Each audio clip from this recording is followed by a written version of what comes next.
जमलेल्या माझ्या तमाम हिंदू बांधवांनो, भगिनींनो आणि मातांनो, ज्या वेळेला उभं राहायची वेळ येईल त्यावेळेला बसू नका. कारण आता राम जेठमलानी यांनी जे प्रकार सांगितले भ्रष्टाचाराचे, त्यामुळे आज ना उद्या तुम्हाला असं उभं राहावं लागणार आहे आणि ती वेळ काही दूर नाही आहे. पण नेमकं त्याच वेळेला खाली बसाल. ठीक आहे, जरा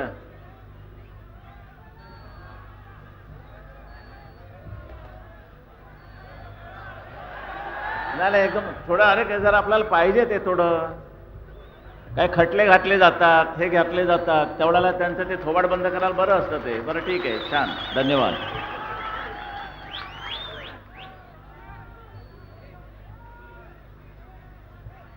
राम जेठमलानी मुंबईत आले होते आणि त्यांनी मला फोन केला. म्हटलं नुसता फोन करू नका, लोकांना कळू द्या तुमचं आणि आमचं नातं आहे आणि शिवतीर्थावरती तुम्हाला यावं लागेल आणि परखड विचार तुम्हाला मांडावे लागतील आणि त्याप्रमाणे त्यांनी येऊन देशात कसा भ्रष्टाचार चाललेला आहे, दुसरं काही कामच नाही.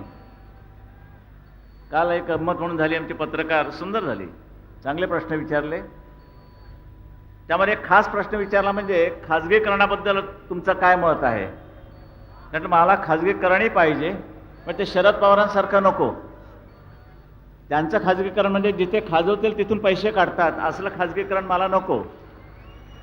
देशाच्या हिताचं जे काही असेल, महाराष्ट्राच्या हिताचं जे काही असेल, लोकांच्या हिताचं जे काही असेल ते जरूर केलंच पाहिजे आणि आम्ही करणार.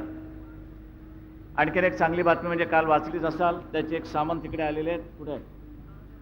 ज्या माणसाने एकलव्यासारखी लढाई दिलेली आहे आणि ह्यांनी अर्ज करून करून करून सतत ती लढाई शेवटी जिंकली आणि तुमच्या उच्च न्यायालयानं बॉम्बेचं मुंबई करायला परवानगी दिली, तो हाच मर्द. ह्याही वयामध्ये त्यांनी ती लढत दिलेली आहे आणि म्हणून त्यांचा आपल्या साऱ्यांच्या वतीने सत्कार करीत आहे. हां, बॉम्बेचं बंबई, बंबईचं मुंबई, आणि आता सगळ्यांनी त्याचा वापर करायचा. मुंबई ह्याखेरीज दुसरं काही नाही. ही अशी माणसं आहेत, चिवट आहेत, घोरपडीसारखी आहेत. बरं, तरुणांना लाजवणारं वय आहे, नाही तर आपण म्हटलं असं कशाला भानगडीत पडा, अमुक आहे तमुक आहे. तरी मी सरपोतदारांना सांगणार आहे की सरपोतदार, तुमची एक केस कोर्टामध्ये नुसती पडून आहे आणि ती म्हणजे मशिदीवरचे लाऊडस्पीकर. हे केव्हा खाली उतरवायचे. हायकोर्टाने कलकत्त्याचा निर्णय देऊन टाकलेला की उतरवा, पहिल्यांदा खाली उतरवा. त्याने उतरवले. पण भयानक बातमी आहे, हे करत असताना दुसरी येऊन ठेपली, थडकली. आणि ती बातमी अशी, पत्रकारांच्या माहितीसाठी सांगतो की ज्या आमच्या महाराष्ट्र सरकारची सुनता झालेली आहे त्याने नवीन फतवा काढलेला आहे आणि तो फतवा असा आहे, शरम वाटते की मशिदीमध्ये किती इमाम आहेत, मशिदीमध्ये, देवळात किती बडवे आहेत ते नव्हे, बरं, तर त्या मशिदीमध्ये किती इमाम आहेत, त्यांना जर पेन्शन द्यायचं झालंच तर किती आकडा येईल असा फतवा त्यांनी चॅरिटी कमिशनरकडे पाठवलेला आहे. चॅरिटी कमिशनर, लिहून घ्या, चॅरिटी कमिशनरकडे हा फतवा आलेला आहे की सगळ्या मशिदीमध्ये एकूण किती इमाम आहेत आणि असलेच तर त्यांना पेन्शन द्यायचं झालं तर किती पैसा खर्च करता येईल त्याची माहिती त्यांनी मागवलेली आहे महाराष्ट्र सरकारनं. या शरद पवाराला शरम वाटत नाही. आणि तुम्ही तरी कसे मुरदाडासारखे बसणार आहात. कोणत्याही परिस्थितीमध्ये या वेळेला काँग्रेसला निदान महाराष्ट्रामध्ये गाडायचीच. पण हे करत असताना किती जणांनी आपली ओळखपत्र काढली तेवढं सांगा मला. हात वर करा. आम्ही सगळ्यांनी नाही, उगीच करायचं म्हणून करू नका हो. खरंच फोटो काढलेत. हां, काय नाही तर निर्णय जर वाकडा गेला, उलटा गेला तर चेहरे मात्र फोटो काढण्यासारखे होतील. प्रत्येक कडवट हिंदूवाद्यानं आपले फोटो काढलेच पाहिजे. तिकडे त्यांच्या रंका सुरू झालेल्या आहेत. कालच मला वाटतं आमच्या शिवसैनिकांनी एक बांगलादेशची मुसलमान पकडून दिली. नागपाड्याला जवळजवळ नाही म्हटलं तरी कमीत कमी 450 मुसलमानानं बांगलादेशचे पासपोर्ट दाखवून ओळखपत्र काढली. बोला आता ह्या कर्माला काय करायचंय मला काही कळत नाही. बरं, संतापून, नुसतं संतापून काय उपयोग आहे. हा संताप आता बाहेर पडण्याची वेळ आलेली आहे. मी म्हणतो जर ह्या निवडणुका सुखासुखी पार पडल्या तर ठीक, नाहीतर ह्या देशामध्ये यादवी युद्ध टाळता येणार नाही आणि ते होणारच. भयानक यादवी युद्ध होणार आहे. फार मोठा रक्तपात होणार आहे. मी राम जेठमलानी यांना सांगतो की ती जी आपण हॉर्नची कल्पना दिली, ही हॉर्नची कल्पना आम्ही आज ना उद्या कुठे ना कुठेतरी अंमलात आणणारच भ्रष्टाचाराच्या विरोधात. शरद पवार आणि त्याचं मंत्रिमंडळ जोपर्यंत तिथून खाली उतरत नाही तोपर्यंत त्यांच्या मागे हॉर्नचे भुंगे आम्ही लावणारच. करायला पाहिजे. बाकी सगळं ठीक आहे, इतकं काही चाललेलं आहे. जावयाला कसं मिळेल काम, मी मागे बोललो होतो. मी स्वतः त्यांना सांगितलं की अहो म्हटलं मुंबई ते पुणा रस्ता सरळ 5 मार्गी अरे अमेरिकन धर्तीवर द्यायला तयार आहे. तुमचा आम्हाला 1 रुपया नको, फक्त तुम्ही होकार द्या, परवानगी द्या आणि आम्ही बघा करतो की नाही. नाही म्हणे माणूस कोण आहे. म्हटलं माणसाची काय गरज आहे तुम्हाला, माणूस नंतर तुमच्याशी ओळख करून देईल की, पण आता कशा करता पाहिजे. नाही म्हणे माणूस व्यक्ती सांगितलं तर मी बघतो काय करायचं. म्हटलं नाही, त्यांनी मला परवानगी दिली नाही. म्हणजे पुण्याला जो आज त्रास होतोय 6-6 तास 8-8 तास, संध्याकाळी निघाला तर पहाटे पोचता मुंबईला, काय अंतर आहे. जेमतेम 2.5-3 तासाचं अंतर. रेंगाळ्यात गेला तर 3.5 तास, 6 तास लागतात, 8 तास लागतात. आणि हा जर रस्ता त्याने मला दिला असता की जो आत्ता ह्या क्षणाला तयारही झाला असता, 90 साली मी त्यांना बोललो होतो, दिला नाही. सरळ 2 तासामध्ये तुमचं पुण्याला असं सरळ, कुठेही वाकड्या मार्गाने जायचं नाही. पण दिलं नाही. शेवटी खाजगी एक दौरा काढला, इंडोनेशियाला गेले, जाकार्तामध्ये त्यांचे जावई राहतात, त्यांच्या मार्फत कुठेतरी एका कंपनीशी एक कुठेतरी करार मदार करून आता तुम्हाला तो सरळ रस्ता मिळणार आहे. हा भ्रष्टाचार नव्हे. हा भ्रष्टाचार नाही तर मग का त्याच कंपनीला, का जिथे तुमचा जावई आहे तिथेच का, याला उत्तर नाही. आणि काय नाही, बाकीचे आपले जे काही आमच्या विरोधात आहे ते टोळकं एकत्र झालेलं आहे. खेळणार काय आता मी फारशी किंमत देत नाहीये. आणि झालं शेवटी, ते जे व्हायचं तेच झालं, जे मी म्हटलं त्याचप्रमाणे झालं. माझे काही भाकीत असतात, माझे काही राजकारणाचे आडाखे असतात, ते बरोबर येतात, तसेच होतात. त्यांनी माझ्याबद्दल एक तक्रार केली सीबीआयकडे, म्हणजे माझा पाठिंबा पाहिजे ह्या माणसाला. आणि सीबीआयकडे माझी तक्रार करतो की बाळासाहेब ठाकरे यांचे काहीतरी भाई ठाकूरशी संबंध आहेत. काय गरज आहे तुम्हाला, पुरावा असेल ना द्या की. पण असे समजते की, म्हणजे पत्रकारी भाषेत समजते की नव्हे, निश्चित हे असं आहे. तुम्ही जाहीर सांगतो की मला कसली लाज आली आहे, भाई ठाकूर हा शिवसैनिक होताच की. माझ्या सभेला वसई वगैरेच्या बाजूला जाताना भाई ठाकूर व्यासपीठावर येऊन बसायचा. मग आनंद निगे सांगायचा बाळासाहेब भाई ठाकूर तिकडे येऊन बसलाय. वाकून बघितलं की तो वाकायचा, नमस्कार करायचा, कधी गाड्या थार घालायचा. एकेकाळचे सगळे शिवसैनिक बदलले सगळे, त्यांनाच आमचे काही संबंध नाहीत. पण सीबीआयला कळवण्यासारखं काय होतं, ज्यांचा तुला पाठिंबा पाहिजे त्या माणसाच्या बाबतीत काड्या घालतोस. बरं, तुमच्याबरोबर जमलेलं टोळकं कोणचं, तीनही कर.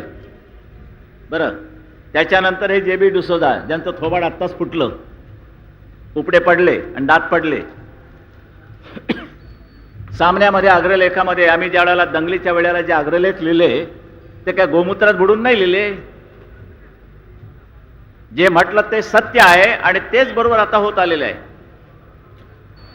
आणि उद्या असं धरून चाललं की इमामांना पेन्शन देण्याची पाळी या महाराष्ट्र सरकारने महाराष्ट्रावर जर आणली, कारण हा पैसा तुमचा आहे, तुमच्या खिशातनं करोड रुपयाने गेलेला, तिथे जमलेला तुंबलेला, तो त्यांना वाटता. आणि ह्याच्यावर जर मी तळाडून कडाडून लिहिलं, तुम्ही माझ्यावर केस घालता. आणि एक फालतू कोणीतरी JB डिसोजा उठतोय आणि तो सांगतोय की हे अग्रलेख असं आहे, त्याचे काय, त्या अग्रलेखामुळे झालं काय, शेवटी कोणाचं नुकसान झालं, कोणाचा फायदा झाला. या तरुणांमध्ये जर देशाभिमान जर भिनवायचा नसेल तर मग कशामध्ये भिनवायचा, म्युन्सिपालिटीच्या नळात. हे मी असंच लिहित जाणार, मला खटल्यांची पर्वा नाहीये. काल परवाकडे आणखीन एक नोटीस आली परभणीची, घाला म्हटलं. मला जे देश हिताचं असेल तेच मी करत राहणार, मला खटल्यांची पर्वा नाही. पण धोका काय, आलतू फालतू असे प्रत्येकजण पत्रकारांच्या विरोधात जर कोर्टात जाऊ लागले तर लिहिणं मुश्किल होईल. न्यायमूर्तीच्या शेजारी आम्हाला चेंबर ठेवावं लागेल. अग्रलेख लिहिला, न्यायमूर्तींकडे जायचं, त्यांना सांगायचं बघा हो काही गडबड नाही ना, भानगड नाही ना, प्रॉसिक्युशन होणार नाही ना, खटल्यासारखं नाही ना. मग राहिलं काय तुमचं स्वातंत्र्य. म्हणून माझं असं म्हणणं आहे की आमच्या लिहिण्यावरती बंधन येता कामा नाहीये. आणि जर आम्ही वाकडे तिकडे लिहिलं तर त्याकरता गृह खातं बसलेलं आहे आणि दिल्लीमध्ये प्रेस काउन्सिल नावाची एक स्वतंत्र संस्था आहे. जे आमच्यावरती कारवाई करते. जाती जमातीमध्ये उद्या काही भानगडी केल्या ते देतात आम्हाला, त्यांचं प्रेमपत्र येतं की अग्रलेख यांच्यामध्ये आणि त्यांच्यामध्ये तुम्ही लावून देणारा लिहिलात, करा काय करायचं ते. पुन्हा हक्कभंग आहेत या आमदारांचे आणि ह्यांचे त्यांचे, त्यांचे हक्क जपायचे. पण ज्यांच्या हक्काकरता तुम्ही ज्या विधानसभेमध्ये गेलेला आहात, ज्यांचे हक्क जमण्याकरता तुम्ही ज्या लोकसभेमध्ये गेलात, त्यांच्या हक्काबद्दल काही नाही. ते हक्क आम्हाला जपावे लागतात पत्रकाराच्या नात्यानं, आणि एक शिवसेना या संघटनेचा एक प्रमुख म्हणून सुद्धा मला त्यांचे हक्क जपावेच लागतील. कारण मी कोणी नसलो तरी माझा एक अधिकार आहे, तो मी बजावणार. हा एक संताप आहे. काय सहन करतात त्याविषयी कोणी म्हणतात की आमच्या एका खासदाराला मारलं, जोडणार की शिवसेनेच्या तिकिटावरती निवडून यायचं आणि बदमाश तिकडे जातात, मग त्यांना काय ओवाळू. आणि आता प्रश्न विचारला की समजा उद्या तुमच्या हातामध्ये सत्ता आली आणि तुमचे आमदार तिकडे गेले, तर मात्र आज तुम्हाला सांगतो सगळ्यांना, यापुढे एक आमदार तर शिवसेनेतनं फुटला तर मात्र कायद्याची पर्वा न करता त्याला रस्त्यात तुडवा.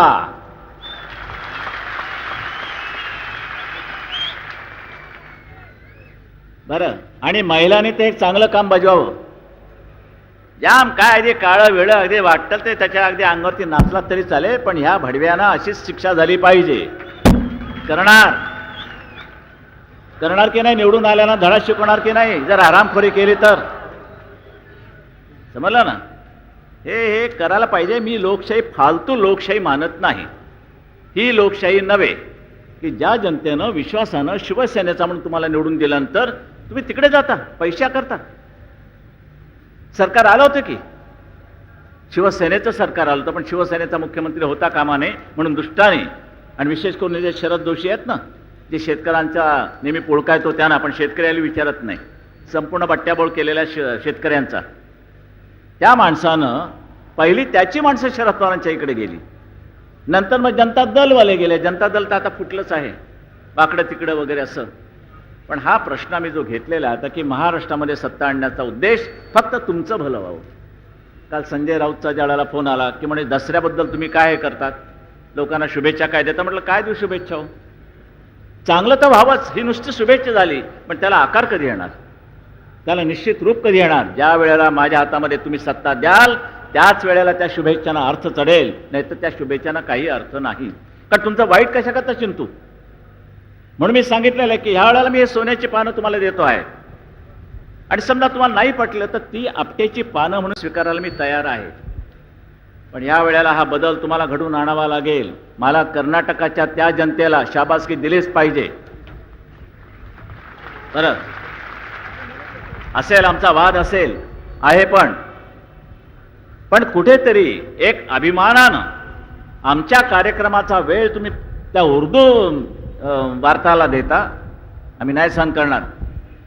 पण बाळानो, कळत नाही तुम्हाला, दुर्दैव आहे, पोलीस फायरिंगमध्ये जवळजवळ 5 हिंदू आणि 6 मुसलमान मेले पोलीस फायरिंगमध्ये, आणि भोसकाभोसकीमध्ये जो एवढा आकडा आहे तो सगळा हिंदूंचा, हिंदू मारले गेलेले आहेत भोसकाभोसकीत.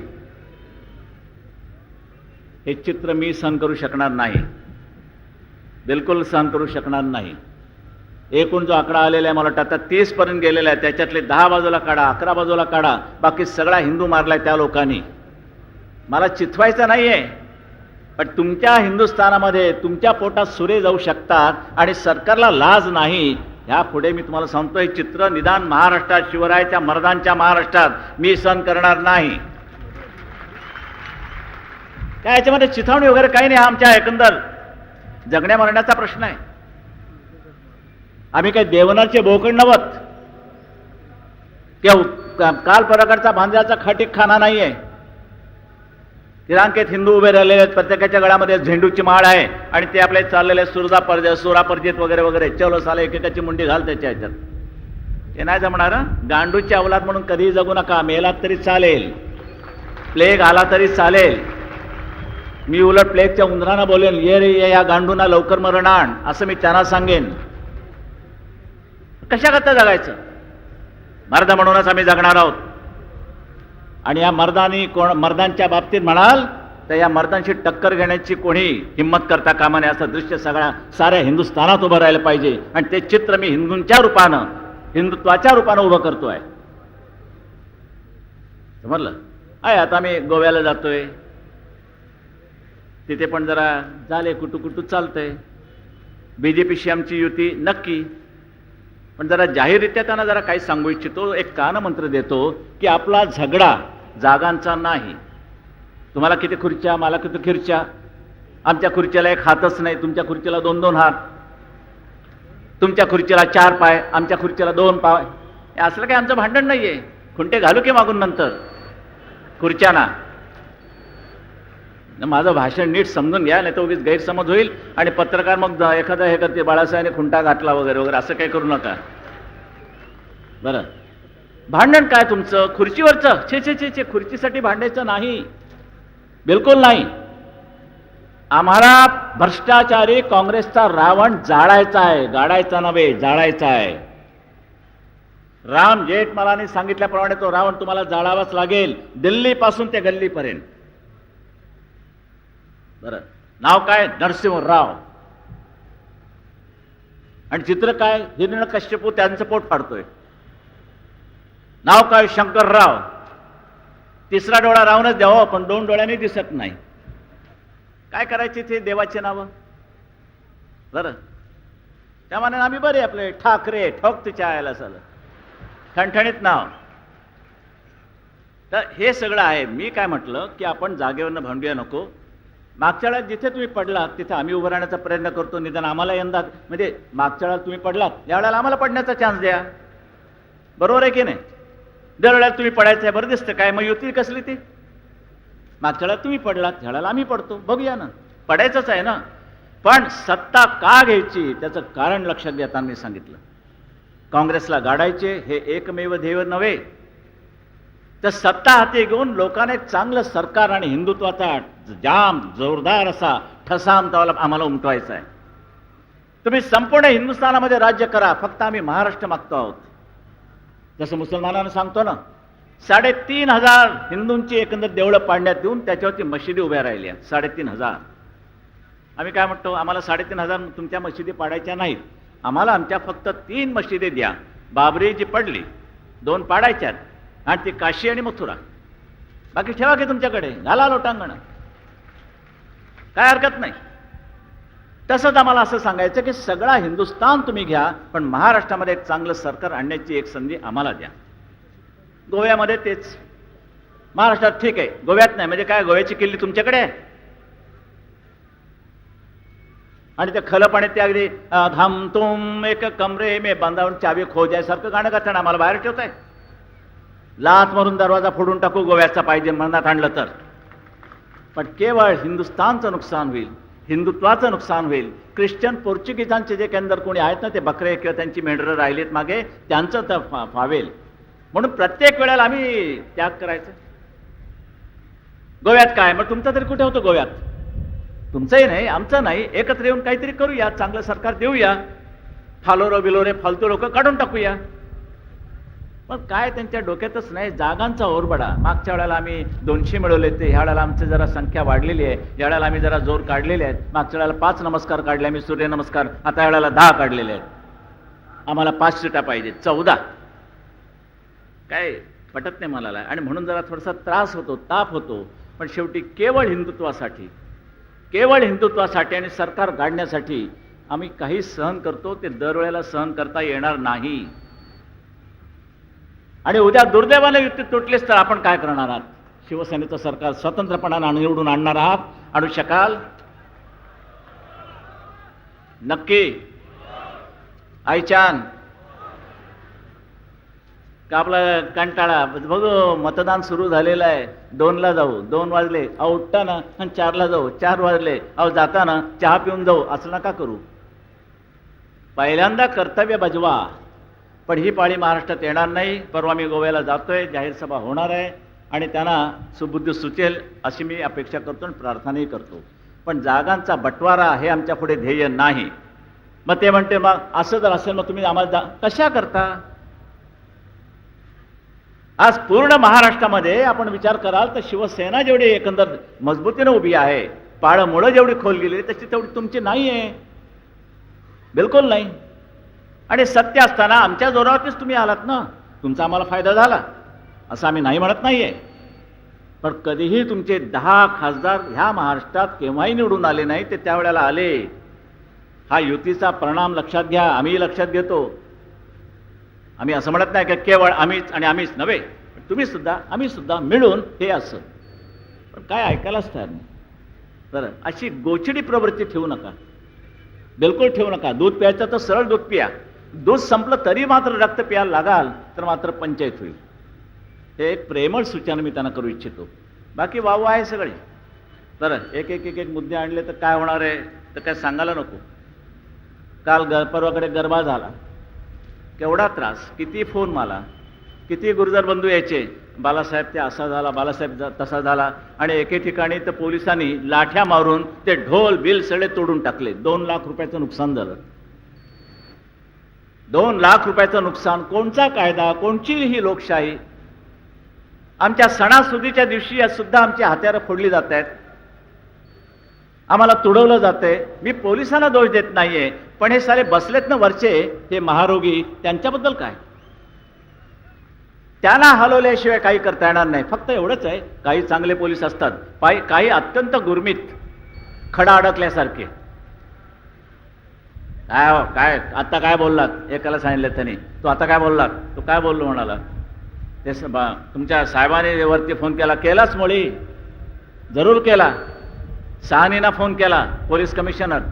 अहो म्हटलं 10:30 वाजता तुम्ही काय करता? 10 वाजता तर त्या गरब्याची दांडियाची सुरुवात होते आणि अर्धा तासात काय करायचं?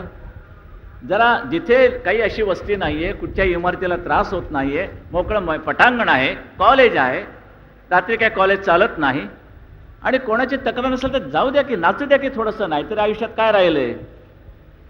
बरं, आम्हाला त्या ब्रह्मभट्टाला नाचायला बोलवावं लागतं आणि नवलकरला वाटतं की मला हे नाचायचं सारखं वाटतं. प्रमोद नवलकर, आपली भूमिका ती नाही. आपण नाचायचं नाही, आपण दुसऱ्यांना नाचायला लावायचं असतं. हे विसरू नका आपली भूमिका.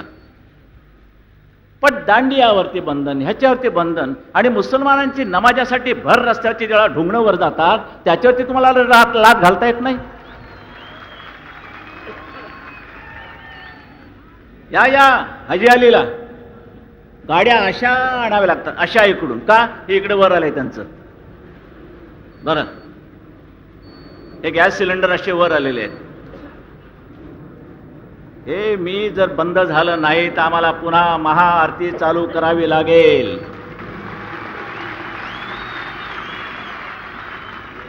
कारण आमची बोली होती.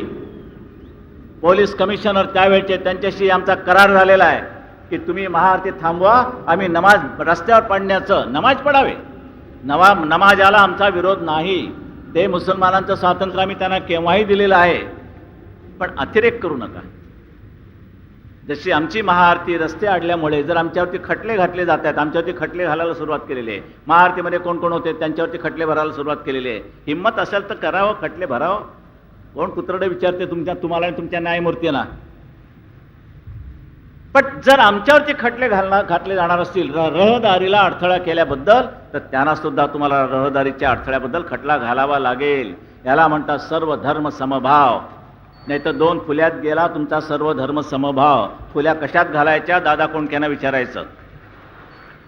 बरं, हे नाही सहन करता कामा, बिलकुल करू नका. आमचं मुसलमानांशी तसं वैर नाहीच.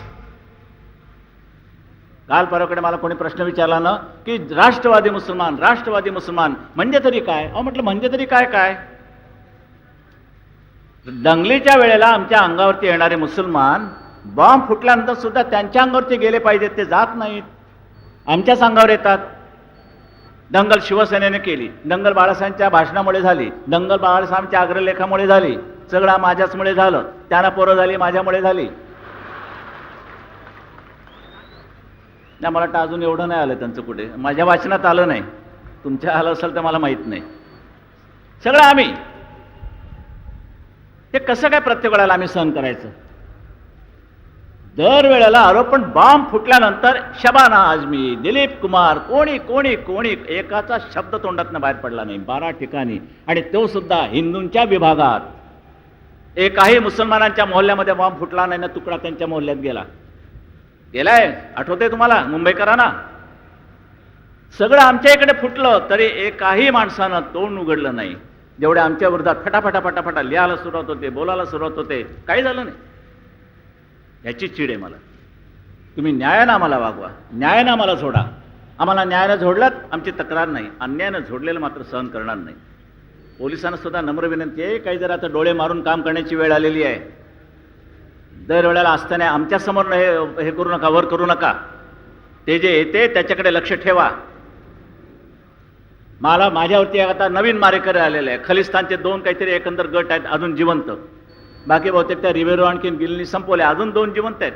त्यातला एक मारेकरी जुहूला आला आणि जुहूहून पाकिस्तानला गेला. माहिती कोणाची? पोलिसांची. कुठे रे गेला, कुठे रे गेला तो? बाळासाहेबांना मारलेला माणूस. साहेब तो आता जुहूला हॉटेलमध्ये आहे. अच्छा, हां, व्यवस्था झाली आहे ना, बघ त्या बघ, काही कमी पडू देऊ नको. असं काही झालं तरी तो मारेकरी आहे. आरामात जुहूला राहून पाकिस्तानात गेलाय आणि त्यांनी त्यांची माणसं ठेवली आहेत की ह्या वेळेला ह्याला उडवायचा. त्यांना सांगतो, ज्या दिवशी ज्या रंगाची गोळी माझ्या अंगाला चाटून जाईल तर चाटणार नाहीच, तर मात्र ती अवलाद ह्या महाराष्ट्रात नव्हे हिंदुस्थानात जिवंत ठेवायची नाही.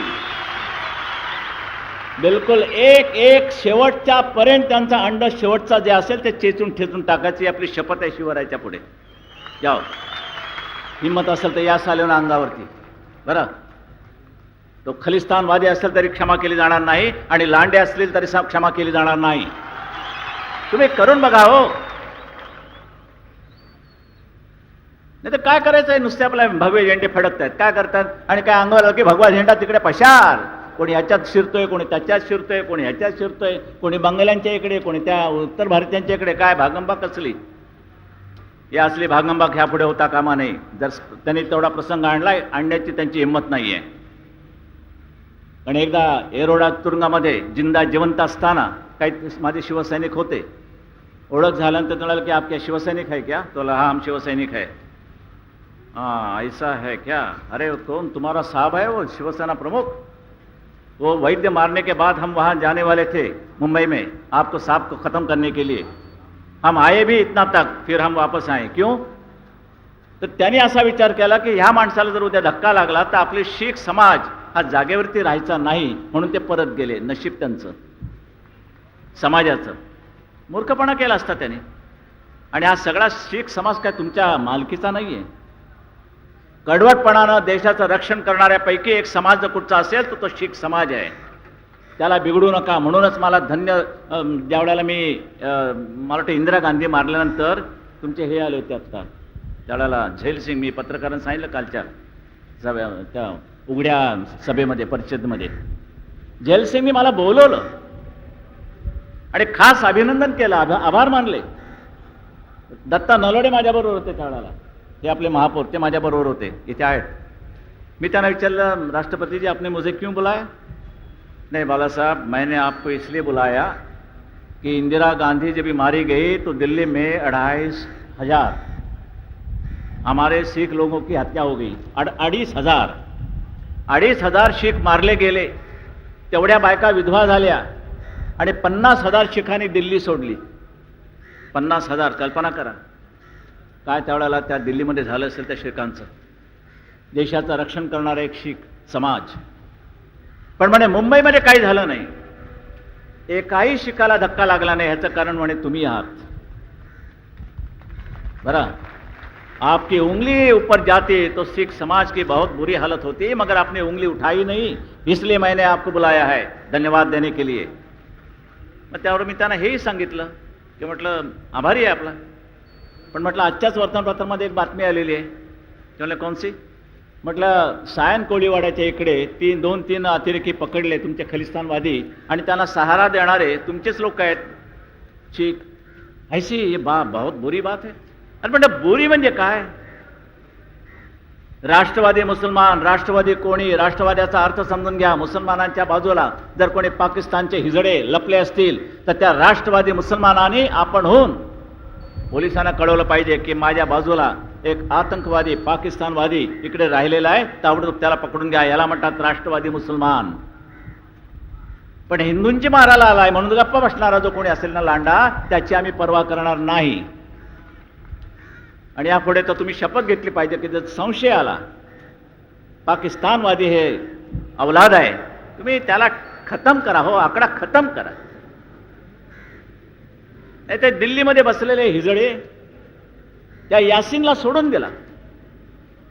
यासीन बसला कशा करता? यासीन कोण? तो JKL जो म्हणून ती आहे फ्रंट तिकडूनची काश्मीरमध्ये, म्हणजे अतिरेक्यांची, त्यांचा प्रमुख, तो उपोषणाला बसला. का उपोषणाला बसला? नाही म्हणे ते हजरतबालच्या समोर खंदक खणलेले आहेत मशिदी पुढे, ते म्हणे तुम्ही त्यामधला आर्मी हटवा.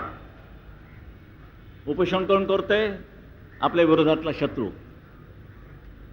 आणि आर्मी आपली त्यांना हटवण्याचा त्याने हट्ट केला, तर आणि तरच मी माझं आमरण उपोषण मागे घेईन, नाही ते घेणार नाही. आमच्या सरकारनं त्याच्या पुढे लोटांगण घातलं, खंदकातलं सैन्य हटवलं आणि यासीनने उपोषण सोडलं. तुमच्या बाबतीत करेल का एवढं सरकार? इमामच्या पेन्शनची काळजी करणारं सरकार तुमची काळजी घेईल? खंदकातनं आमचं सैन्य हटवलं, हा सैन्याचा भयंकर महाभयंकर अपमान आहे. सैन्य म्हणजे काय? तुम्ही म्हणाल त्याप्रमाणे. आणि यासीन सारख्या एका हलकट माणसाची, ज्यांनी 400 हिंदूंचे मुर्दे पाडले, त्याची आपल्या अदालतवरती मुलाखत, यासीन मलिक मुलाखत. आणि त्यांनी शेवटी काय म्हटलं? जगामध्ये सगळ्यात जर कोण क्रिमिनल गुन्हेगार असेल ते तुमचे महात्मा गांधी आणि सुभाषचंद्र बोस आहेत. हे यासीन मलिक म्हणाला, बाळ ठाकरे म्हणाला नाही. म्हणाल्यानंतर कुठेही काहीही ॲक्शन नाही, काही नाही, काही नाही. आज जरी नथुरामाचं नाव काढल्याबरोबर त्याच्या मागे लगेच खटल्याचा ससेमिरा लागतो. आणि या भडवा यासीन, पाकिस्तानचा अतिरेकी, तिथे येऊन तुमच्या महात्मा गांधींना शिव्या देतो. त्याबद्दल तुम्ही कुठे खटला घालायला तयार नाही. उलट आमरण उपोषणामध्ये मरण्याची शक्यता आहे. म्हणून त्याला सांगते, तू म्हणतो त्याप्रमाणे वागतो, सैन्य मागे घेतो, खंदक बुजवतो, पण मरू नकोस. हे राज्य करते. इतक्या नागडीपणाने राज्यकारभार ह्या देशाचा चाललेला आहे. भ्रष्टाचार होणार नाही तर काय होणार? हा भ्रष्टाचार गाडायचं एकच. आसामची जनता जशी उभी राहिली होती ना, आसामची जनता सत्ता दिली. तुम्ही एक प्रयोग माझ्या बाबतीत करा. हा बाळ ठाकरे आयुष्यामध्ये जर हरला ना, तर देशाला भवितव्य राहणार नाही, एवढं लक्षात ठेवा.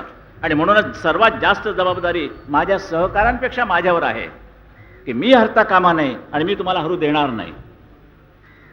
म्हणून एक अशा उभारीने उभे राहा की पण संपूर्ण महाराष्ट्रामध्ये जिथे जिथे काँग्रेस उभी राहिलेली असेल ना, तिथे तिथे तिचा निपात करावाच लागेल.